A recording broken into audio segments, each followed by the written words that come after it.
I just couldn't hold this till next year, 'cause America. On Independence Day, the 4th of July, we went downtown to check out the celebration of these United States of America held in Culpeper, Virginia. Davis Street was closed.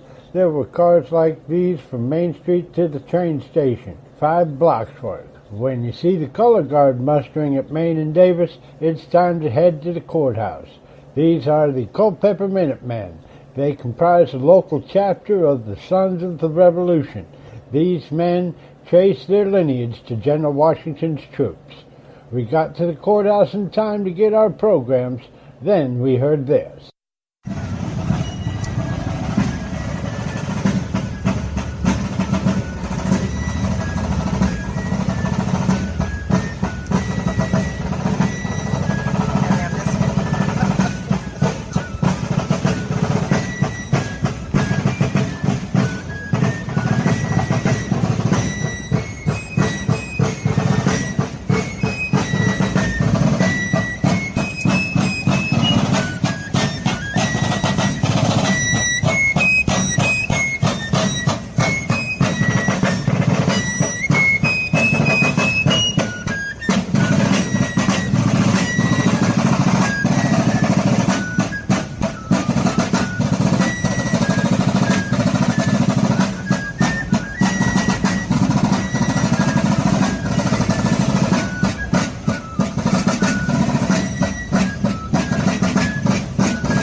The colors arrived and were posted with honor.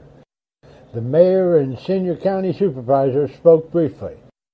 Then it was time for some timely tunes.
Usually at this point, the sergeant of the guard regales us before reading the declaration.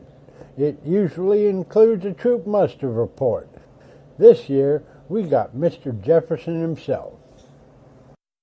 To commemorate the birth of our nation and to celebrate that document which announced to the world the necessity of our separation from Great Britain, the so-called Declaration of Independence.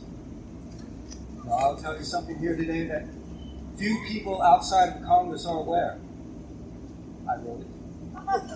Now, I say this with the greatest of humility and not without a little hesitation, because you see, the draft that I submitted to Congress for that body's consideration was far different from the one that was finally approved. And I must say that I consider mine the superior of the two. By the spring of 1776, the relationship between the mother country and the 13 American colonies had become intolerable. Although I had already set upon a decision for separation, I was but one delegate representing Virginia under the instructions from our legislature in Williamsburg, and I could not act alone. My country had not yet set a course for independence, but this all changed at the beginning of June when Mr. Richard Henry Lee returned to Philadelphia with certain resolutions for Congress under the instructions of the House of Burgesses. Resolved that these united colonies are and of right ought to be free and independent states, that they are absolved from all allegiance to the British Crown, and that all political connections between them and the state of Great Britain is and ought to be totally dissolved. This was the moment that so many of us longed for. I was proud that it was Virginia that set separation into motion. But independence was far from a foregone conclusion. The southern and middle colonies had not yet were ripened for falling away from the parent stem, but they were fast advancing to the state. Circumstances, too, had progressed too quickly for many of the colonies, such as New York and Maryland, whose legislatures had not issued them instructions to support a vote on independence. This, out of necessity, required those delegates to either vote no on the question or to retire from Congress, raising the possibility of a fracture among the colonies, with some of us pursuing independence while others remained loyal to the king. Everyone was eager to avoid the specter of a civil war. So it was decided to postpone the final vote on independence until the beginning of July, some 3 weeks hence, in order to give the lagging colonies time to consider the new situation and to allow their legislatures to provide the colonies new instructions. In the interim, however, a committee was appointed to draft a declaration. The drafting committee consisted of Dr. Benjamin Franklin of Pennsylvania, Mr. John Adams of Massachusetts, Mr. Roger Sherman of Connecticut, and Mr. Robert Livingston of New York. That was natural to ask Mr. Richard Henry Lee to sit on the committee. After all, he was the one that had introduced the resolution to Congress. But he had returned to Virginia, and it was known that Mr. Lee is not an effective writer, so the declaration would not suffer in his absence. But Mr. Adams insisted that Virginia needed to be on the committee, and approached me to be its fifth member, and to actually write the declaration. Now, I did not want to sit on the committee, let alone write the thing. I was in desperate desire to return to Virginia myself. And here I ran out of space. Thanks for watching. If you like the video, subscribe and leave a comment. Even a thumb helps. This is Bill with Get Down the Road. Thanks for watching. See you later.